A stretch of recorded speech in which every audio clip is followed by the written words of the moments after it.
We'll be giving a. So we're recording on our side, which should give you permission, Regan. Okay, let me, now it says I still need, please request record permission from the meeting host. So if you just make me a co-host, that will work if you just hit participants and then co-host Reagan.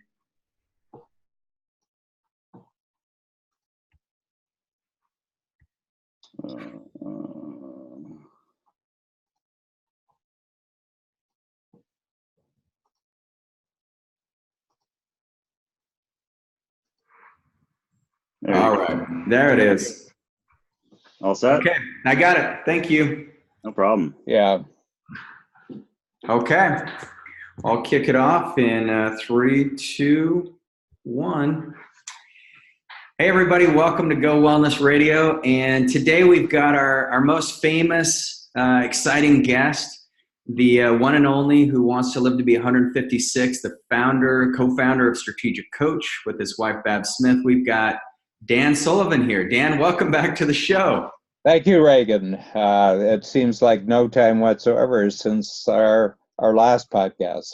Yes, it does. And you've turned 75. Mm-hmm.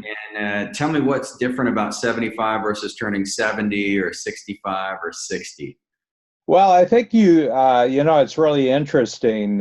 These numbers that we have. You remember them all your life because as a child you can remember meeting people who are older, and you kind of say, gee, I wonder what it's like to be at 60 years old. I will tell you, I really kept track of this because I've got this big game plan that's now, 30 years, more than 30 years, I've had a number to live a lifetime that was 156 years. And, we've talked about this on previous podcasts, and I just came out with a little book, which I'd be happy to give the ebook link to for everybody who's listening to your podcasts. It's my plan for living to 156, and it's been our best-selling book of all the books. It's I said, the cover sells it, because everybody said, what's this all about? But I have to tell you, I didn't really realize it until I had passed 70, that the decade between 60 and 70 has a lot of pushback to it, where you're expected to fall in with the normal way that people approach their work lives. If you're like 60 years old, you should be winding down, and probably in terms of your general activity, you should be slowing down because you don't have the energy. You're getting close to the end. And what I notice, even though I'm very, very, probably conscious of not falling in with the general societal game plan about being in your 60s, I very definitely notice the gravitational force, if you will, of people's thinking all around me. And, every time, like once you're in your high 60s or your early 70s, people said, so when are you thinking about packing it in now? Are you getting ready to pack it in? And it's almost like every conversation that you have with anyone, are you retired? Are you, are you still doing some work and everything like that? And if I didn't have a separate network, of ambitious, successful, talented entrepreneurs who have big futures, I think I would have been slowed down and even weighed down by being in that, conversational world where it's just expected that you're going to, you're not going to be doing anything productive when you're in your 70s. And I noticed once I got past 70, it was almost like the weights came off. And I was, but there had been a, kind of, you were training with weights for the last, from 60 to 70.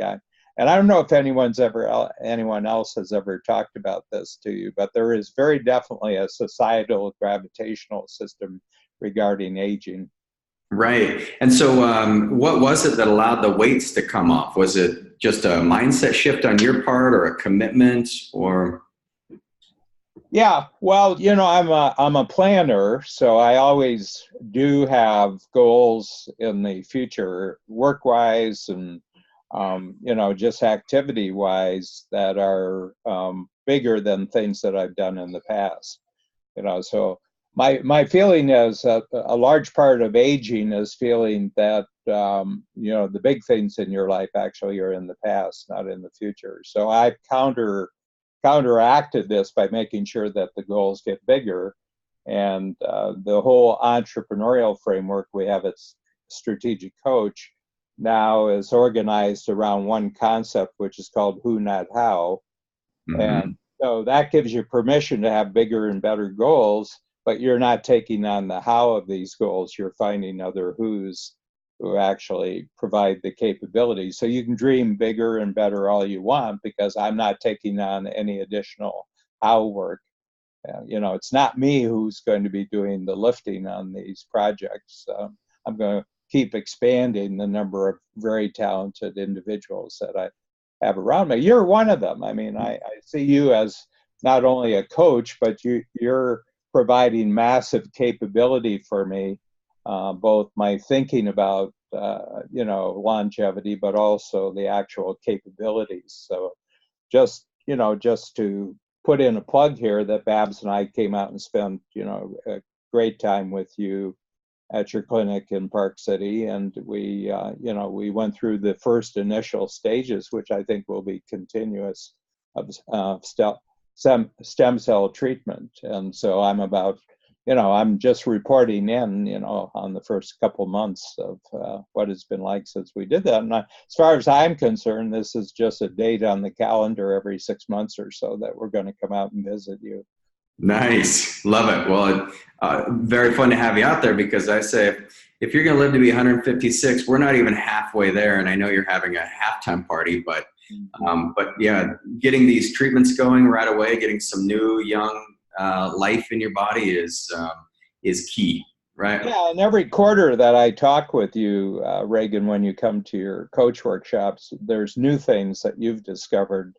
And so, this is a full-time thing for you. Coaching entrepreneurs is my full-time, so I'm just going to access to your, the detective work that you've done, the experimenting work that you've done, the new capabilities that you're bringing on board. Now, having said that, I wouldn't be interested in any of this if I didn't have a long game plan.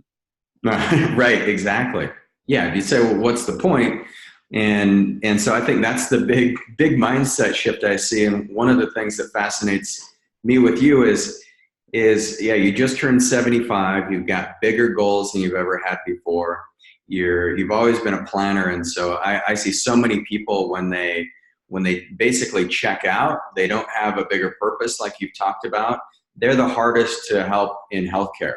And that's when diseases start creeping. And that's why the incidences of heart disease, of cancer, of diabetes are so huge at your age because people lose track of this idea that they can get healthier all the time. Because I'm like you, I've got a goal. I always look at people's health. Who I love to help is people who want to have a bigger future in their health. And so you have a reason why you want to have a bigger future. And usually people don't want to be healthy unless they've got that bigger future. But have you seen kind of a mindset shift, or have you seen like some people who you work with as entrepreneurs? What are they like in their brains, the ones who want to live the longest? What are kind of their characteristics? Well, it's going to, we have this exercise that happens on day one when people join the program, which was called the Lifetime Extender. And I simply get people to identify the number that they've been working on, which is going to be the age at which they're going to die, And that's what my book, My Plan for Living to 156, that's the central thesis that do you know your number and is the number okay with you? Mm-hmm. I believe that everybody's got a number because I put 20,000 people through the exercise. And when I asked them, would you just write down the number that's the age at which you're going to die, nobody is puzzled by it. They immediately write down a number. And then I just ask them, is that your number, or did someone else tell you that number, or is this a family longevity average, or do you hang around actuarial tables? I mean, there's a lot of influences. There's a lot of influences regarding how long people are supposed to live, And, for most of human history, first of all, people didn't live very long. So even, I think that the average age in the United States for over 100 years is up roughly about 60%. I think we're 60% higher. I think it was 47 and 1919, it would have been about 47, and it's about 78, 79. That's a huge jump. And a lot of it is just sanitation. A lot of it is just doctors cleaning their hands between. Exactly. No, I mean, this was not known 100 years ago, Not at all. And so there's just been some common sense stuff that came in. And then I would say the other thing is that work got easier for the general public. I mean, we've offset human hard labor with technology on a continual basis. And and that seems to be constant, the replacement of humans having to do hard physical and also dangerous labor. That's been offset tremendously, and that a year doesn't go by where some human activity that's hard and dangerous gets offset by new kinds of technology. And then the education, whatever you think about it, but we're trained that we're probably not going to be doing physical labor, when we're in our 30s, 40s, and 50s, and children are learning this. They're learning this when they're very young. So the expectation that they're going to be doing work that doesn't really wear you out and that you can't do. And so it's an interesting thing. I mean, society generally progresses as a whole, but there are some people who just decide not to follow the general rules. I'm one of them, and I would say that the general tenor of the coach clients, the entrepreneurs who are in coach, we're about 3,000 right now we have. And I would say what characterizes them most is that they tend to be outliers in relationship to how they grew up. What the family is that they came out of,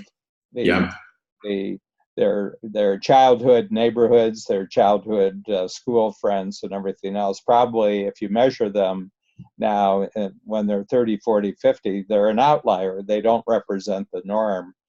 And my feeling is, but it's strange that they're an outlier in every other respect to leading their life. But when it comes to this thing about how long they're going to live, they go back to the norm. Yes. Yeah, it's true. Yeah. They don't want to sound outlandish. And I love your response to people. Well, if you don't make it to 156, you're like, well, I won't be around to care.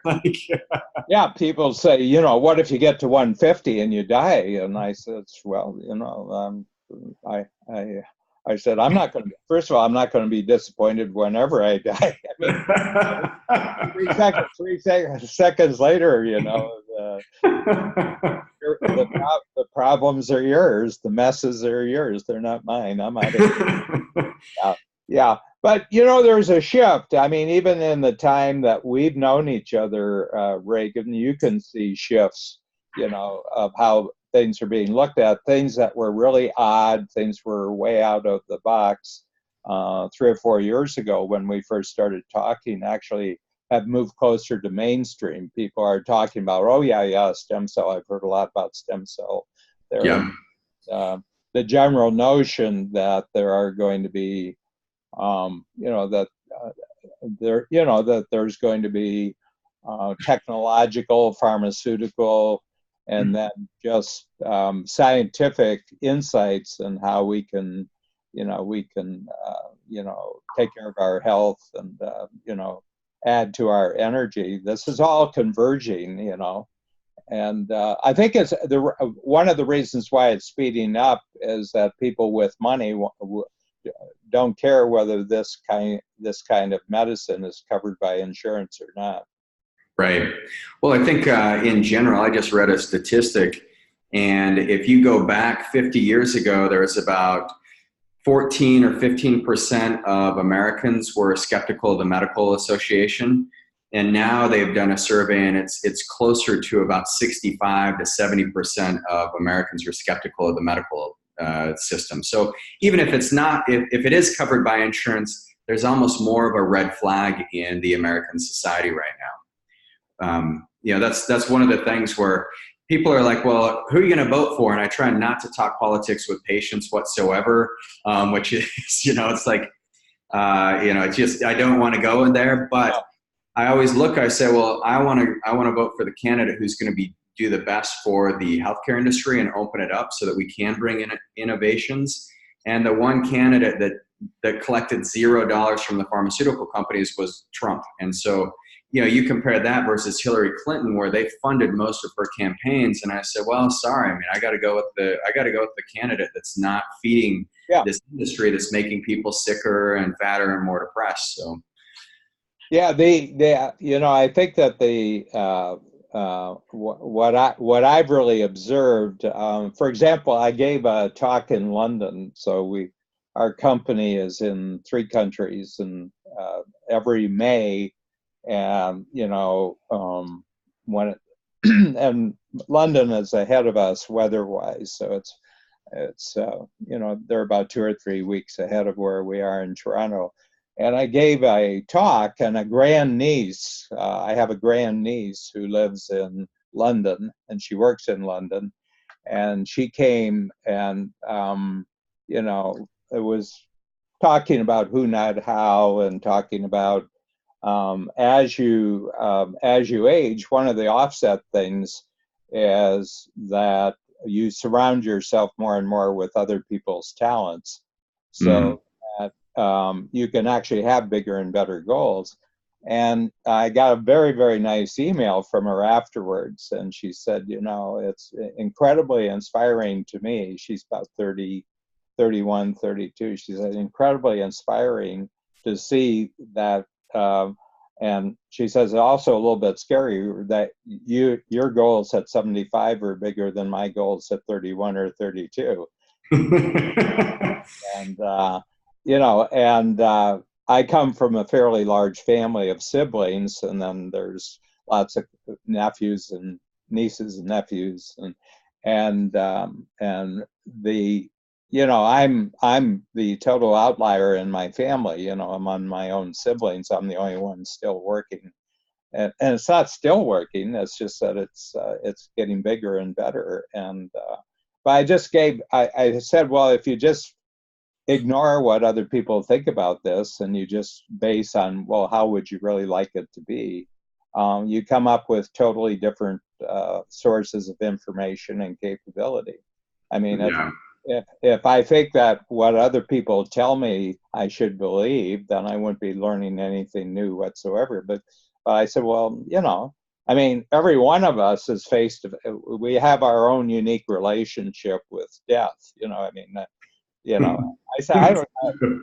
You might think we're in this together, but I have to tell you, this is strictly one of the great one-on-one relationships in life, and we're all made differently. We're all constructed differently. And can I share something? I have a genetics coach here in Toronto. Oh, please, yes.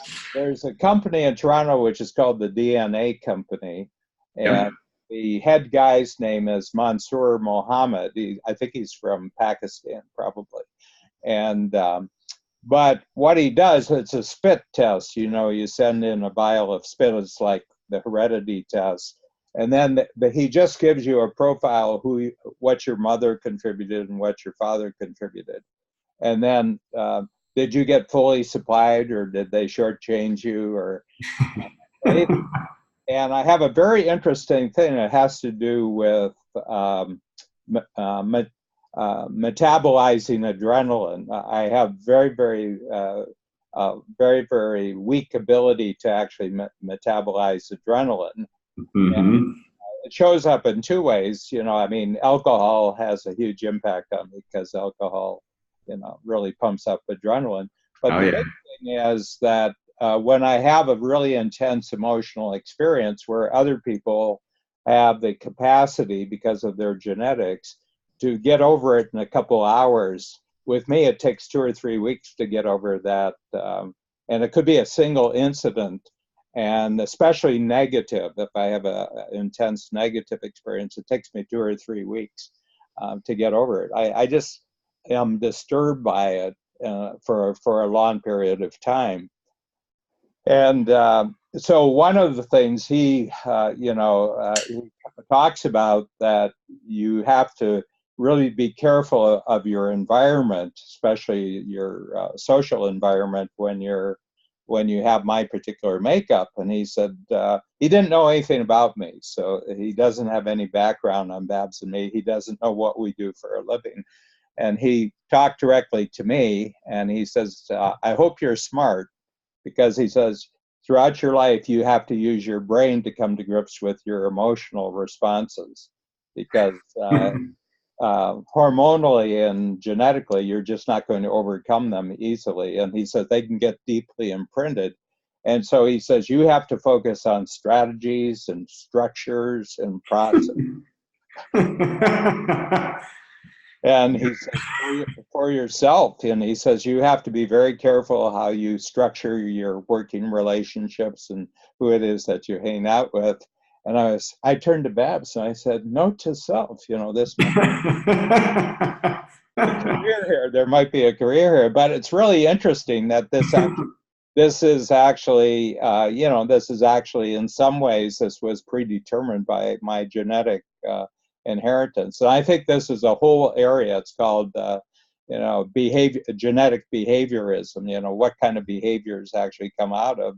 And these are the cards you're dealt with, and I think this is going to become a big part of, and I think it already is, and how you're looking at, the development of your clinic and the entire service space of letting people know, genetically, you have a certain set of cards, and there's a way to play these cards well, and there's a way to always lose.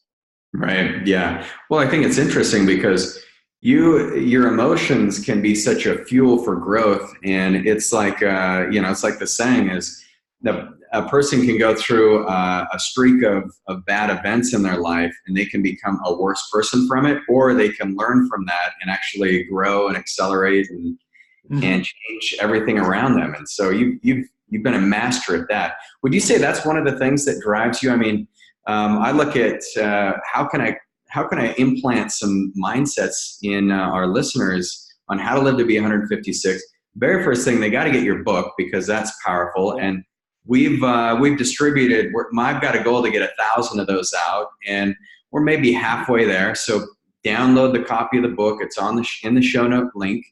But the other thing that we look at is, if you create this environment, like you've taken 22 weeks off every year for the last, 30 years? 30 years, yes. 30 years. And so, you may say, well, that's good. You're going to lose productivity. How could you run a business that way? But your business, has it grown pretty much every year? Yeah, well, we did it when we had 2 team members. Now we have 130 team members. And we've actually used our time away as the opportunity for our team to actually grow in their leadership skills and their teamwork skills, because we have a rule that when we're away, we don't have any contact with each other. So you can't be phoning us with problems. When we're away. And I have to give full credit to Babs, because I was the normal entrepreneurial workaholic before I met her. And I would say from the time I left high school at 18 years old until I met her, and I think, I'm just trying to think, I was 38 when I met her. Okay, so that was 20 years that I had never had a free day in those 20 years. I was always doing some sort of work. and Mhm. and I worked right out of high school. I went to college, but I also worked. And and I had a father I don't think ever had a free day in his life. Yeah. He was a farmer and he was a landscaper, and I just couldn't think. I mean, if you went on vacation for 4 days with him, he was on the phone talking to customers or talking to climate, which disqualifies it as a free day. So there's two things, I was thinking about our podcast today, that your attitude towards your health is completely determined by your attitude towards time. Mm-hmm. Okay.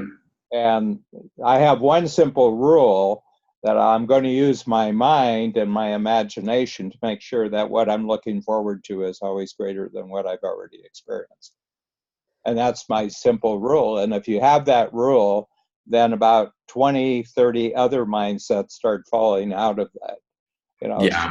So I at 75, a couple of weeks ago, I was looking back and I said, I'm incredibly more ambitious at 75 than I was at 50. And you think it was that mindset that you're looking to, you're always, the future is going to be bigger than your past, and that's what you're always looking for. Yeah. And you've got that. Then what's the smartest way for me to be increasingly productive and profitable? Because,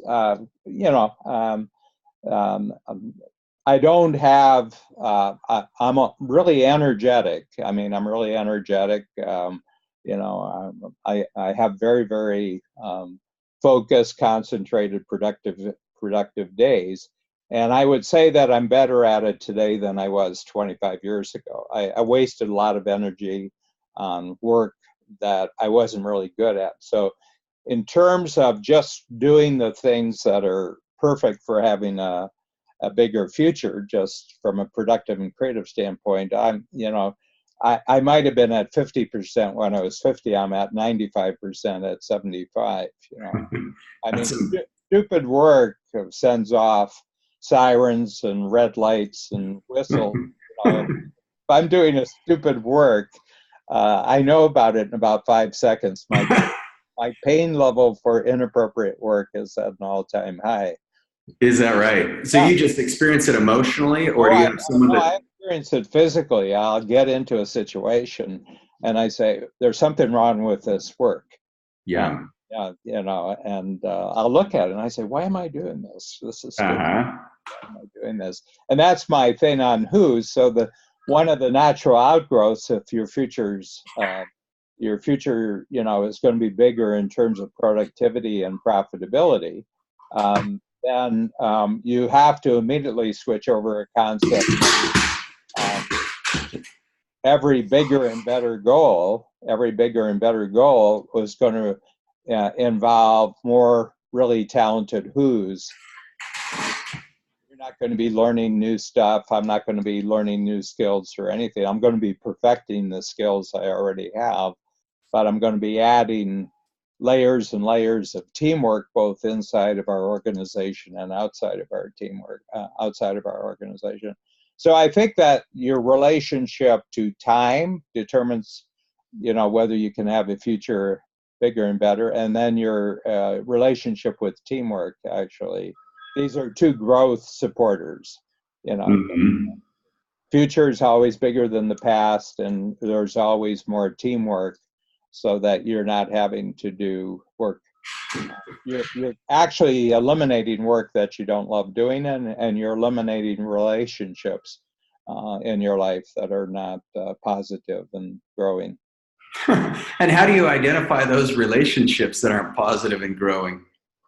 No, I can tell right off the bat. I mean, I can meet someone and talk for 5 minutes and know whether this person is going backwards or going forwards. I mean, you can just tell how they talk about things. Got it. Yeah. There's a lot of very, very talented and very, what I would say, skillful people in today's society who are expecting the worst in the future. Yeah. And I think it affects their health. Yeah, well, it's like that old saying, the expert is the person in the room who tells you why something's wrong. And so, our brains are just, they go towards that. And I love that you're saying of your eyes only see and your ears only hear what your brain's looking for. And I think that's dead on. If you're looking for an opportunity to create a bigger future and to have more health, or to live to be 156 or whatever your goal is, you've got to be looking for it. And the rest of society is not going to point the way for you. Oh. You've got to be looking for it yourself. Yeah. Yeah. So what about Reagan? Let's switch sides here. Just your own sense, because this is your central service to the best of your clients is constantly being sort of an advanced scout. You're out there, exploring new territory. You're kind of mapping. You're kind of creating new maps for people to follow. What's been the shift even since I've known you? I mean, I get a feeling that the best of new stuff in the world is totally supporting what you want to do with your future.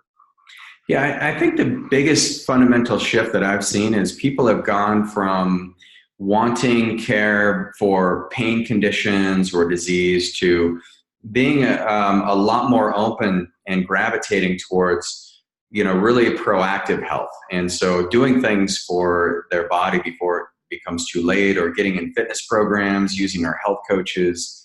But I find more and more that people are optimizing their health versus just managing disease. And so that's a message I've been putting out for 15 years. And I can tell you it was a lot, it's a lot more well received today than it was 15 years ago. 15 years ago, it's kind of like, maybe 10% of my patient population had that mindset. And then every year it's gotten a little bigger. And now where it's about 80 to 90% of our patient population, they're really looking to create health instead of just manage disease. Well, I would say the other thing is that there's more members of the mainline medical profession, the allopathic doctors, who are now expanding and kind of seeing that teamwork across borders. Makes it. You have a wonderful partner who's an example of that. And and I think that that's the big thing. I mean, the old saying said, well, you know what the difference between a doctor and God is? What? God doesn't think he's a doctor.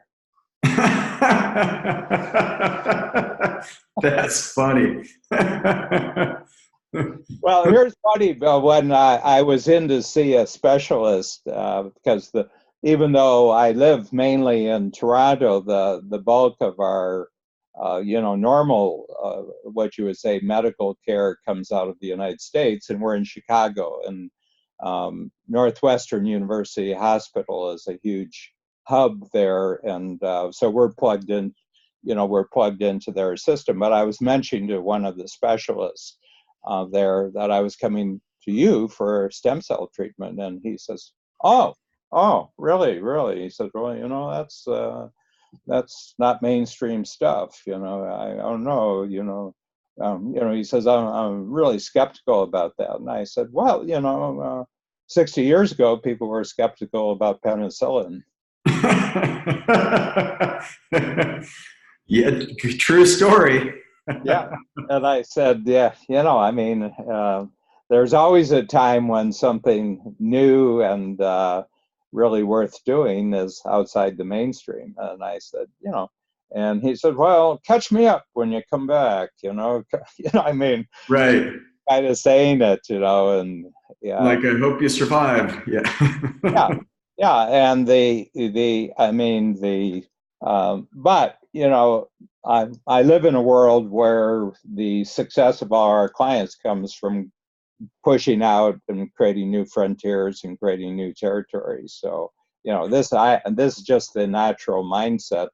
The least ambitious, and the least risk-taking of my clients is way outside of the norm. It's true. Yeah, I have conversations with the business models here, and it's just like, it's fascinating. Mhm. But yeah, I think the other thing that I see, Dan, is people are, like you said, they're able to work on things that are more fascinating. I think we have societies that foster creativity, and I think the human brain is, if you look at how we've evolved, it's the creative side of the human brain that differentiated us from any other species out there, and that's why Homo sapiens are, kind of we're where we are, because we love that creativity. And if we can create an environment where we can fully utilize those capabilities, that is another mindset that opens people up to innovations in healthcare, innovations in technology, innovations in teamwork, whatever it may be. I'm seeing a lot more of that these days than I ever have. Yeah, I think that that there's a constant. If you go back and I'm really a history fanatic, so I'm very, very interested in where things come from, and it's why London, of all the cities I've ever been to, is my favorite city, because it's a 2,000-year-old city, and it was important 2,000 years ago. The Romans, it was a key Roman frontier city, and so I'm really interested. But if you wanted a single factor that determines ongoing success and ongoing expansion, it's the individuals and groups of individuals who are most collaborative. Yeah. You don't need much scientific or historical documentation to show that those countries that are um, groups of people, societies, and that, where they're willing to see themselves as contributing to an overall effort, but everybody's different kind of capabilities are necessary for us to continually make progress. And it's what led to language, probably language in the first place, Right. to writing, to to printing, and now digital communication. It was always people say, well, this will give us a greater ability to collaborate with each other. Right. And the people who resist collaboration and who want to either control things or they want to isolate themselves, you never see much long-term progress with people with those mindsets. And I think that everybody's talking about China, and I said, Americans play better with everybody on the planet than any other single country, because it's made up of people from all over from every other country. I said the Chinese, you can say what you want, but they don't play well with other people. And, Right. the Russians were the same. Yeah. Imperial Germany was the same. Imperial Japan wasn't the same, and they just didn't play well with others. And at a certain point, there's a showdown, and collaboration always beats non-collaboration. Yeah. Would you say United States were more the most collaborative country, or have you seen other areas? Well, look at it. It's really 50 countries. It's really 50 countries. And I always, Canadians are always talking about Americans. And I said, you talk about it like it's one big country. I said, it's 50 highly collaborating countries. And, we have states that have GNPs that are bigger than countries. California's got the same economy as France. Texas is 1 1/3 times bigger than the economy of Canada. As a matter of fact, Greater New York City has a bigger economy than Canada. And it's just, for the most part, the newspaper, the news media are only reporting on the very, very slim minority of people who are not cooperative. Yeah, exactly. That's it. 99% of Americans get up every day and they work together and they do this and they've got their teams and everything else and they have goals and and they and everything like that. No, it's an immensely more cooperative and collaborative country, especially in new things than any other society on the planet. Yeah, and that's what I've seen. I think in medicine, for some reason, the AMA, when they came in about 100 years ago, they separated holistic medicine from allopathic medicine. And there was a big divide. Talk about discrimination in healthcare.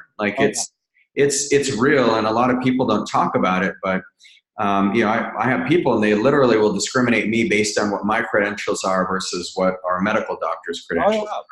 And yet my experience with, alternative, if you want to use your area of alternative healthcare, that your particular starting profession, chiropractors, are among the most entrepreneurial, and the reason is that you were always considered marginal characters to begin with. So you always had to, you had to create value.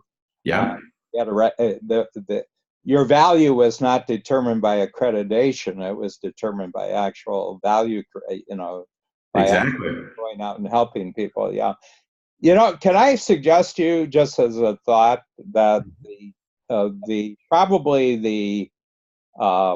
the two most worrisome general areas of life in the United States are healthcare and education. Yep. Okay, and can I give you an explanation? Please, yeah. Because people talk about these as systems. Okay. Right. And I said, it's thinking about this as a system that gets in the way of progress. And I said, can you tell me what, as someone who lives in another country and comes down there, and I said, I don't know where this system is in education. I don't know where this system. If there's a system, there's 10 million systems. You're one system. Right. And I've seen really horrible healthcare, and I've seen the most magnificent healthcare in the world. And the same thing with education.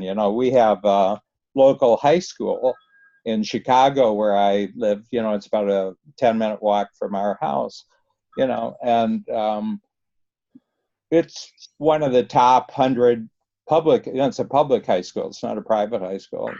Everybody goes to college there.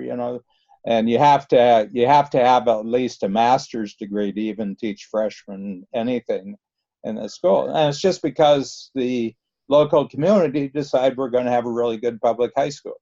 That was it. Yeah, that's it. Actually, the best school system in the United States is the Department of Defense. These are the schools that are on military bases, Army bases, Air Force bases, naval bases. And so the children who are the children of the active service personnel, they have their own high schools. It's about 70,000, 80,000. They have like a 99% go to college rate. And they have a really neat capability in the Department of Defense schools that if your kid misbehaves, you don't go to see the principal, you go to talk to your commanding officer, and he wants to know why your kid is misbehaving. If your kid misbehaves too, you have to send your kid off base to one of the other public schools in the community. So, yeah, that's just any set of principals and teachers with that capability, and you'll have a good school system. True. Yeah, but I think there is no system, and I think this desire for an overall general healthcare system is the problem. It's not the solution. Oh, that makes a lot of sense. Well, if you look at like what Medicare has done, for example, it's a single payer. And so I think the problem is, people want to go to a single payer, kind of like Health Canada, I'm assuming is a single payer, but I think people look at where the check gets written from, and that becomes the system.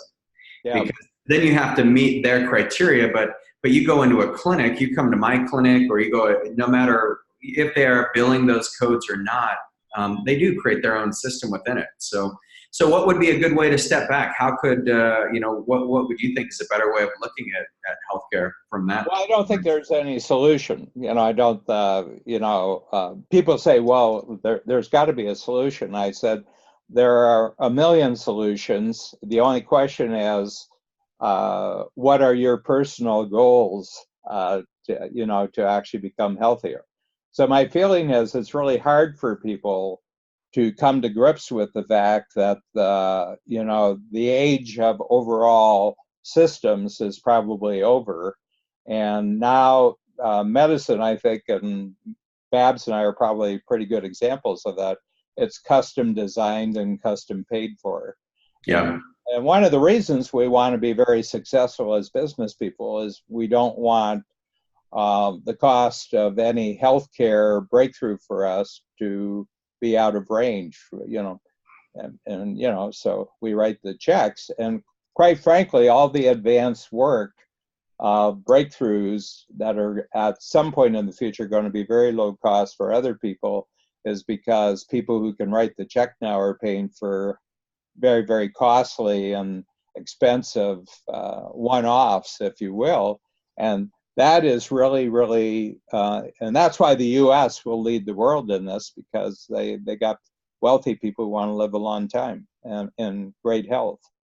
Yeah. Yeah. You look at what Craig Venter paid for his genetic test versus now we can get it for a couple $100. I mean, it's we are moving in that direction, and it's exciting. Yeah, and I think, but your healthcare is only going to be as good as your sense of personal responsibility. That's true. No matter how much innovation you get put in your body, that you can have the most talented team. Yeah, it's what do you want? What are you going to do for it? Yeah, I mean, you can't make someone healthy who couldn't care less. Right. We have a class. We have a whole curriculum we take our patients through. One of our classes is called "We Can't Exercise for You," and so it's just kind of, there's I can't breathe for you, can't eat for you, can't think for you. I certainly can't exercise for you. You got to do those things yourself. So, yeah, that is. Speaking of which, more than 2 years ago, I started a morning habit. And what's that? Oh, yes, we got to talk about that. I get out of bed in the morning and I say, I'm going to establish one habit for the rest of my life. Yeah. When I eat breakfast, I'm going to burn 1,000 exercise calories. And how many days are you? I know you missed just a couple days for a surgery, but today was 814. 814, 1,000 calories before breakfast. Yeah, and I've missed 9 days. I had a couple of travel days when I just got in at 2 or 3 in the morning, and and then I had that and I give myself a leeway, and I developed a cold in January, and I don't usually get it, but you have to give your body a break, just to store up on energy and everything like that. But so 9 days out of 814, I haven't done it. That's impressive. Slacker. Yeah. Eat myself, whip myself. But what I notice is that it solves a lot of that 1,000 calories before breakfast. Really has a lot of very, very beneficial byproducts. One is that my sleeping is better. I'm drinking a lot more water, which is just generally good. Yeah.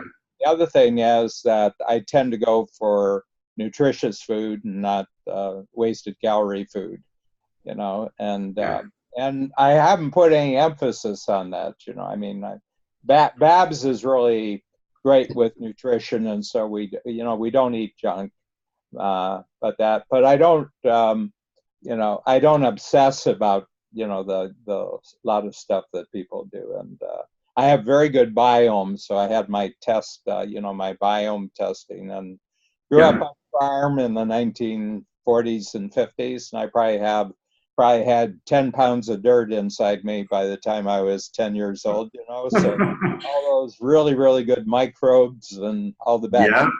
Yeah. So I've tested, and they said, you're clear and free. You just have a great biome. And some people have the 3-second rule, food drops on the floor, 3 seconds. Mine's about a 20-minute rule. That does keep the diversity high. 20 minutes is probably stale anyway. You want to get some fresh ones. But, and probably the intense obsession with some people for cleanliness probably at a certain point, it actually becomes counteractive. You become too, and you're actually becoming more fragile health-wise if you don't have a healthy relationship with dirt. Yeah, people don't realize that. I mean, we got bacteria all over our skin and our guts. Yeah, that's why we get the E. coli breakouts from spinach, that has a little dirt left on it. And, 50 years ago, that wouldn't have happened. Yeah. Yep. And I mean the dirt on the floor, and people, I says, you got as much dirt on your clean plate as there's more germs. There's as many germs on your clean plate. Do you think that our notion of cleanliness has any impact on germs? They couldn't care less. They're going to go where they go. They do like sugar, though. I think they do like sugar. I think they like fat. Yeah, that's where they can tend to harbor, and that's where the fungus and that fungus are much harder to get rid of than bacteria. Yeah, they're resilient, live about 10 times longer. Reagan, I'd like to ask you a question here, and this is a standard great first approach when I'm talking to any entrepreneur in any field. But what is the new thing that's most surprised you over the last couple of years? In other words, you were very excited about what you were doing 2 years, but what's the brand new thing that you maybe were just getting a sense of 2 years ago that you're most surprised by how important this is? Yeah, I think the thing well, there's a couple different categories. So one is medical treatments, and I look at using the intranasal stem cells or the intranasal peptides, intranasal hormones. I see that as like a breakthrough I didn't know anything about 2 years ago. Yeah. And I've just seen like amazing transformations take place in people's lives. So I think that's like the biggest breakthrough medically. But the other thing I've started doing and looking at from just a habit and a lifestyle perspective is just thinking about health 1% per day. Just doing like a small little things that don't require more energy. I was talking to my son about this morning. He's looking at this concoction that I'm taking. I've got my mushroom blend and my herbs. And then he sees me writing down my 3 like action items and goals for the day and what I'm grateful for. And he's like, "Do you do that every day?" And I said, "Yeah." And he says, "How do you do that every day, Dad?" And I said, "Well, it takes just as much energy just to commit and do it as it does to say I'm not going to do that today. So I may as well do it." But I think it's just those little things make a much bigger difference. I was always looking to like score that 3-pointer in people's lifestyle and just like take everything out of the way and like give them a whole new set of action. Now I'm like, no, let's start small. And so I think small leads to big, and then breakthroughs with treating the brain has been the 2 biggest things. Yeah, great question. Compounding habits, I mean. There you go. If you look at somebody who's incredibly successful when they're 25, you can't really explain what's actually producing this. But I have to tell you, if they're really successful at 75, it's habit. Yeah. You've put the right process in place and you keep doing it. Yeah. And when you put a new habit in, like your 1,000 calories before breakfast, I mean, it's not like you're going off a whim. You're just basing it off of, I know myself better than I ever have before, and I know this will support my future. Is that? Yeah, well, I have a tendency to put on, weight. So I have a metabolism that never saw a carb it didn't like, never. Yeah. And one thing I know is that sugar wants sugar. Yeah. Oh man. And so I can I can put on 5 pounds in 3 or 4 days, just by not being careful.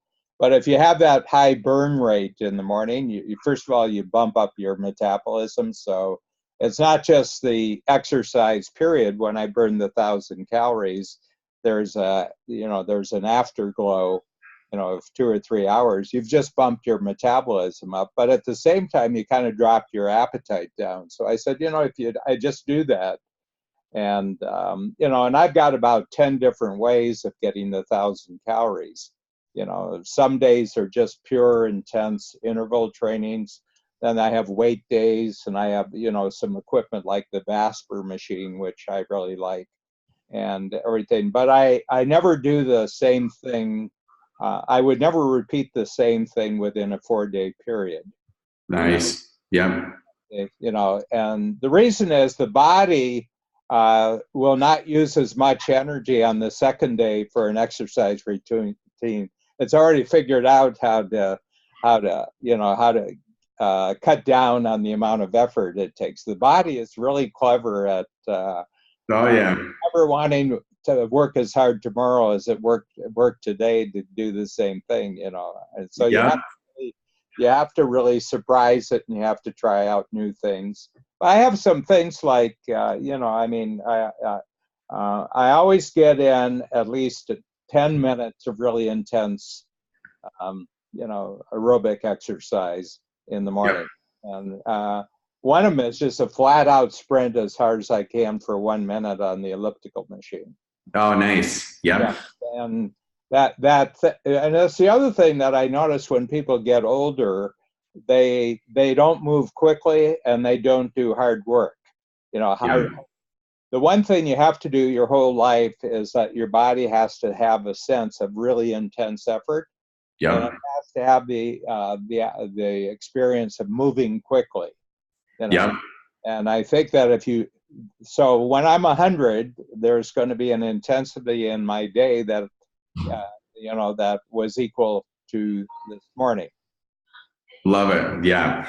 Well, I think that's something you can just build a foundation on, because movement, and that triggers your brain too. There's no better way of enhancing, brain-derived nootropic factor versus exercise, especially the high intensity interval. Yeah. Those are so good. Well, this has been awesome, Dan. We're coming up to the end. I don't know if there's, there's a lot of questions people are going to have. Feel free to reach out, and we'll answer those. But what's some final piece of advice that you'd love to give people as far as mindsets go and living to be as old as they want to live to be? Yeah, well, quite apart from healthcare practices, I've hit on 4 things which are part of having a future that's bigger than your past. And the first one is that you have friends of all ages. So, like meeting your son, I said, well, there's a future one. I like that. What's he, 12, 13? I said, yeah. Like I'm 60 years older, but I keep I keep making sure I've got teenagers and 20-year-olds in my life, even though I'm getting decades older. So, I'm relating to people who are 60 years older because they're human, but they're living in the reality of what it was like to be a teenager when I was a teenager is very different from what it's to be a teenager today. And I'm interested in that. How does it look differently? What's the same? What looks interesting? The other thing is money. Always make sure that you have an amount of money where you don't have to worry about living a long time. And then purpose. I've got a tremendous amount of purpose, with the kinds of projects and the kinds of new things. I want to be of continual useful. I want to be increasingly useful in being a hero to my entrepreneurs who have some of the biggest and most unusual new goals. So I'm constantly stretched by, their innovations. I'm constantly stretched by their new things. And I would say the other thing is novelty. Keep experiencing new things that I've never experienced. And say, wow, I hadn't seen that before. That's really great. Because I think that people, lose friends. They don't have money. They don't have purpose, and everything's the same. Your body says, let's get you out of here. Let's recycle the materials here. Let's get a soul more excited here and right. using it. So I'm very careful about those 4 things, and that the health, my health is consistent with my my habits in those other 4 elements. Love it, man. Well, if everyone could just put those 4 fundamentals in their life, I think it'd be huge. So Dan, it's been a pleasure. I want to thank you for being the Lao Tzu of the entrepreneurs, just being such a guide and just showing us so much wisdom. Really an honor to have you in my life and honor to have you on the show. And I look forward to seeing you on your next birthday. Thank you. I'll see you before that, obviously, but we'll get you back on the show on the next birthday. Great. Yeah, that's great. Good. Awesome. Thank you. Was that good? That was awesome. Yeah, really fun. Yeah, I looked up at the time. I'm like, holy smokes. I didn't put this in, but I read spy novels, and I came across a new author, and it's about the upper class British spies during the 1950s.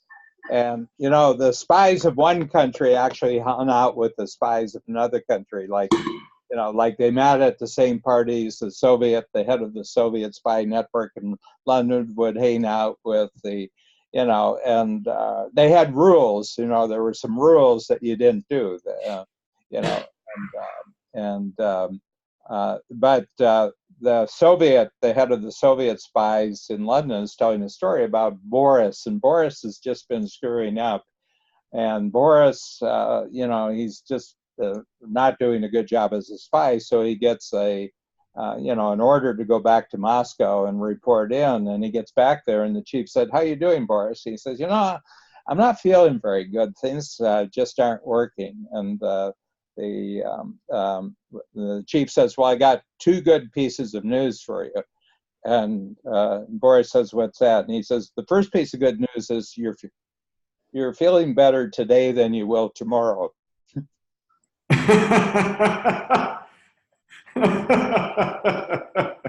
and he says, "What's the other good piece of news?" He says, "Well, the day after tomorrow, you aren't going to be feeling anything." Yep.